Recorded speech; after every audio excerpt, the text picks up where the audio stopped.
I hate to be the person that gets on here and cries, but this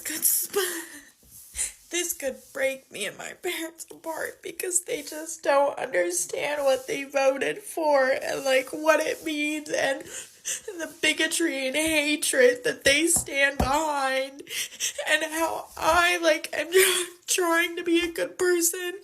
I'm not Catholic like they are, which is ironic because it's religion's supposed to make you love. But I could see it breaking me and my parents apart because they just don't get it, and they don't get that they voted for someone who's gonna make my friends' lives hell. My life's okay, I'm a white woman, but my friends are not gonna be okay. So it's almost 2 a.m. Pacific time, which means it's well after polls have closed.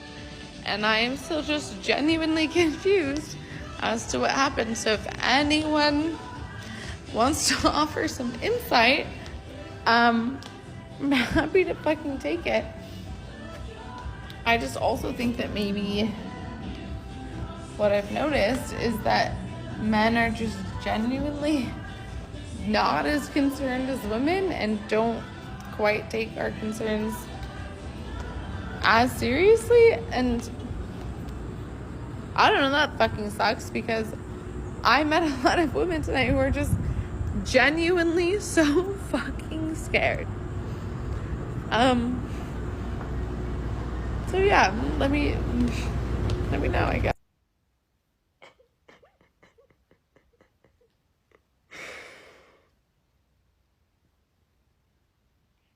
Hey guys, I just voted, and I chose family. Let's end this reign of terror now. I chose family, I chose women, I chose America. I love you. We're moving on. I'm moving on. We're moving on. I love all of this. Let's do it. Let's do this.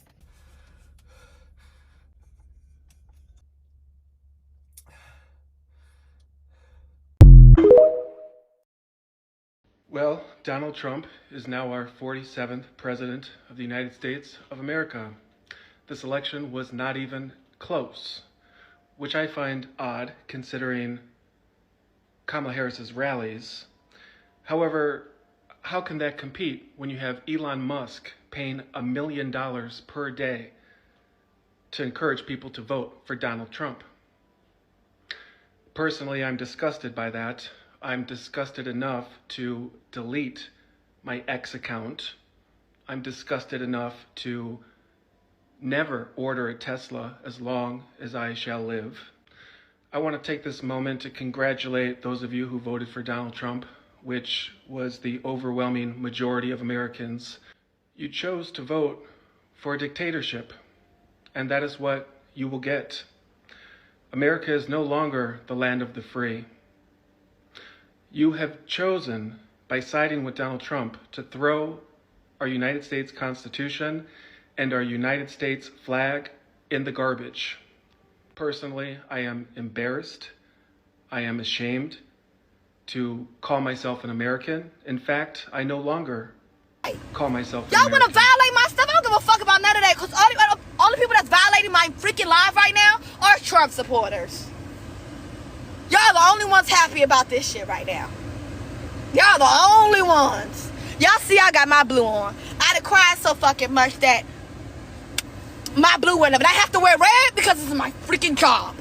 If I didn't have to wear this stupid ass color, I wouldn't be wearing it. Trust and believe me. Trust and believe me. I hate red so fucking much in my... Right now, I don't even know what to do. I've never hated red so much in my life until now. I hate red. NBC News has a projection to make in the presidential contest in the swing state of Pennsylvania. NBC News now projects that that presidential contest has been won by Donald Trump. Now, I believe that means that we are at a 266 electoral vote count for Donald Trump. Kamala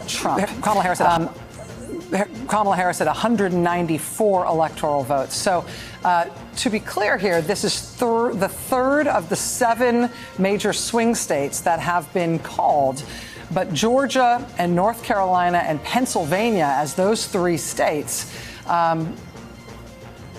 presents an almost unless there's it presents an insurmountable future here for Kamala Harris and for the.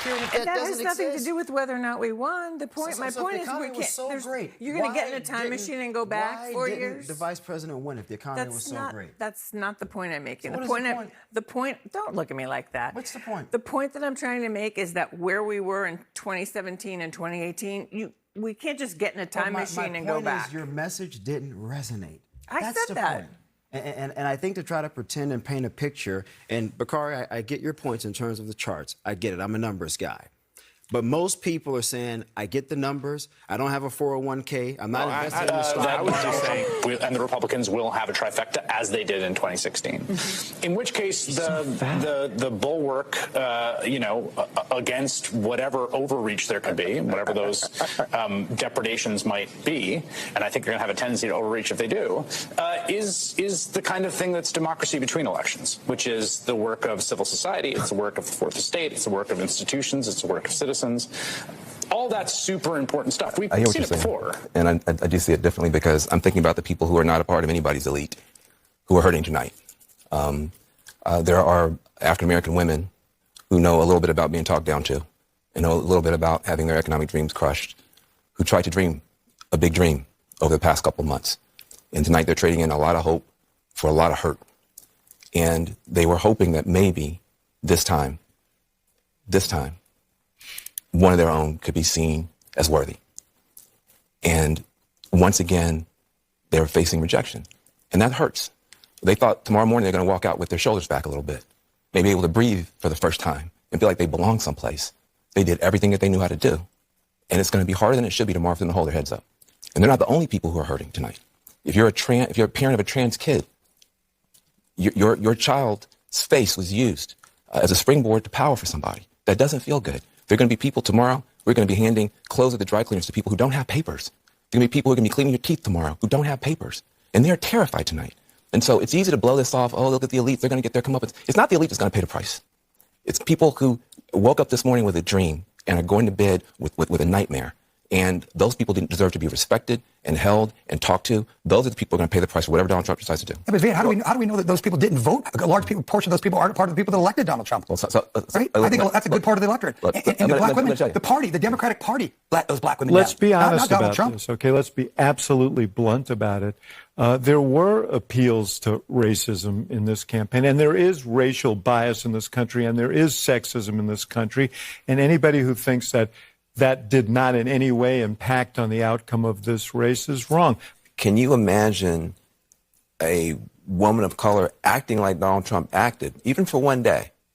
The kinds of stuff that he said, the kinds of things that he did, the way that he would insult people.